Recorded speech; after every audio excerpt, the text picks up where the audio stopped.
to make it to the top, leave a legacy. If I got something to say, you better let me speak. Turn it up a new degree, bitch, you ain't seen anything. I pop off with the new rock, electronic, blow the sonic roof up. I'm too honest when I take a few shots. They're too toxic, need to take a new. Angin dingin musim gugur yang berhembus di Merseyside sore itu membawa aroma yang tidak asing bagi pendukung Manchester United, aroma ketakutan. Anfield, stadion yang dalam 1 dekade terakhir telah bertransformasi menjadi neraka bagi setan merah, berdiri angkuh.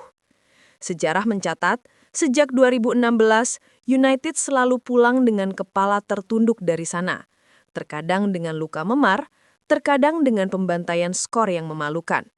Namun, hari itu, di bawah langit kelabu Liverpool, sesuatu yang berbeda sedang terjadi.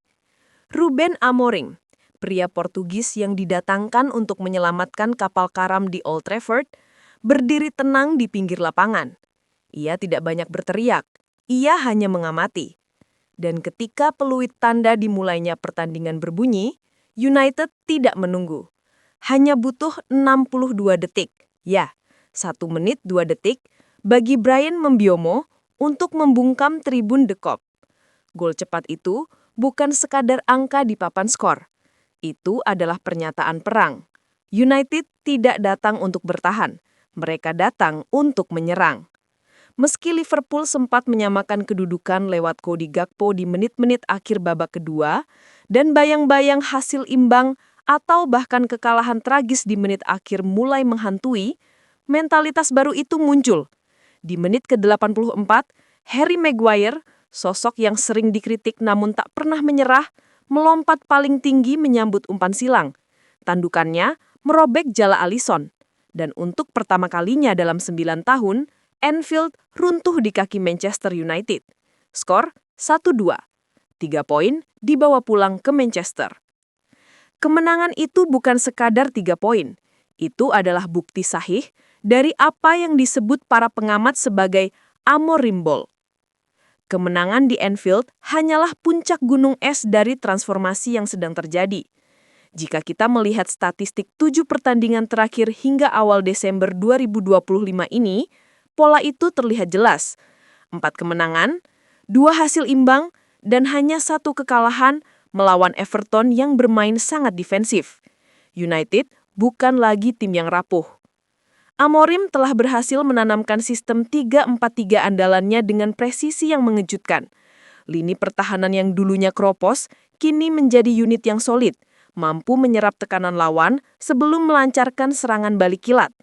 Kemenangan 2-1 atas Crystal Palace baru-baru ini juga menunjukkan bahwa United bisa menang jelek, sebuah kualitas yang dimiliki para juara. Namun, Ruben Amorim adalah seorang perfeksionis. Meskipun hasil di lapangan mulai membaik dan United perlahan merangkak naik dari posisi ke-7 untuk mengejar zona Liga Champions, ia tahu bahwa skuad ini belum sempurna. Di balik layar, Amorim melihat adanya ketidakcocokan pada beberapa spare part dalam mesin barunya. Kabar yang beredar kencang dari koridor Old Trafford minggu ini bukan lagi soal siapa yang cedera, melainkan soal daftar hitam Amorim. Menjelang bursa transfer musim dingin Januari 2026, manajemen United dikabarkan telah memberi lampu hijau untuk operasi besar-besaran, jual untuk beli. Mengapa? Karena untuk memainkan sepak bola intensitas tinggi yang diinginkan Amorim secara konsisten selama 90 menit, ia membutuhkan tipe gelandang yang sangat spesifik, pemain yang memiliki paru-paru kuda, visi elang, dan kaki yang tak kenal lelah. Dan sayangnya, beberapa pemain di skuad saat ini dianggap tidak memenuhi kriteria tersebut atau sekadar surplus. Berdasarkan laporan eksklusif dan analisis mendalam dari bola.com serta sumber internal lainnya, ada 4 nama besar yang siap dikorbankan di meja transfer Januari ini demi mendanai revolusi lini tengah tersebut. 1. Joshua Zirkzee, eksperimen yang belum matang. Nama pertama yang mengejutkan banyak pihak adalah Joshua Zirkzee. Penyerang Belanda ini didatangkan dengan harapan besar, namun realita berkata lain. Cedera panjang membuatnya kesulitan menemukan ritme permainan di Inggris. Lebih parah lagi, dalam hierarki striker Amorim saat ini, Zirkzee jatuh ke pilihan ketiga. Dengan pulihnya Benjamin Sesko yang baru didatangkan dan tampil eksplosif, serta konsistensi Mateus Cunha di lini depan, ruang bagi Zirkzee semakin sempit. Amorim butuh striker yang siap pakai, bukan proyek jangka panjang yang masih butuh waktu adaptasi di tengah ketatnya persaingan Premier League.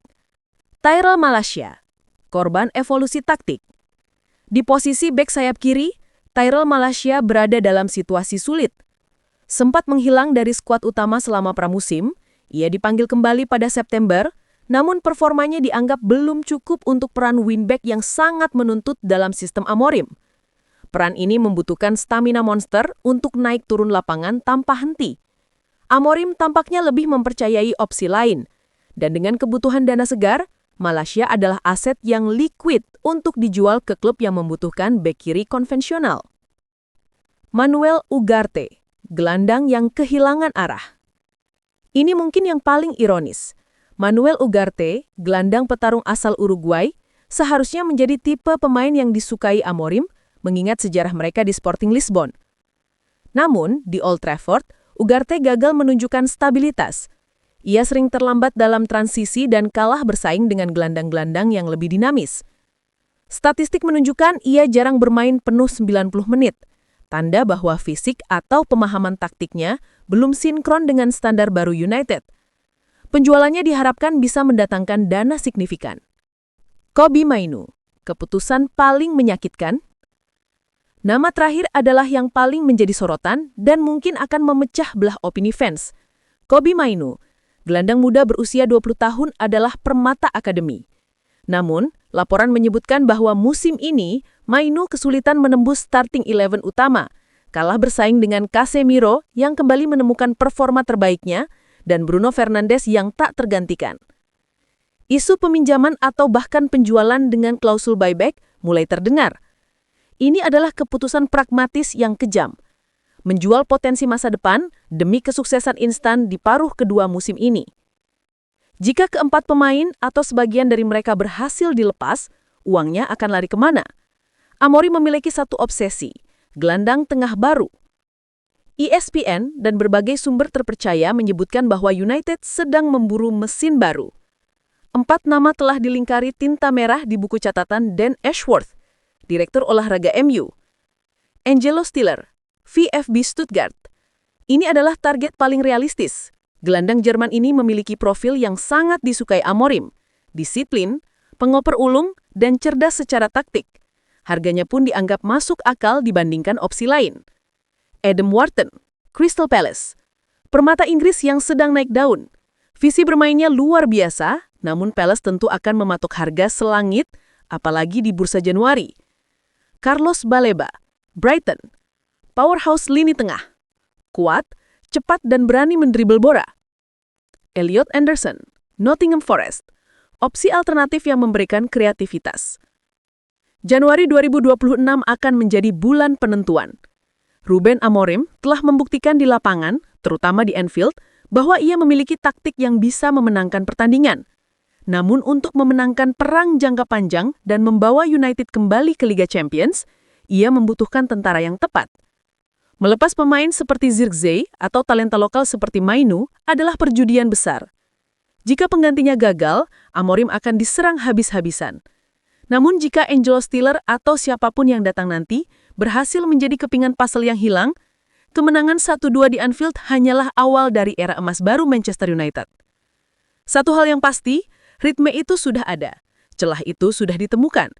Sekarang tinggal bagaimana United tancap gas di tikungan terakhir musim ini.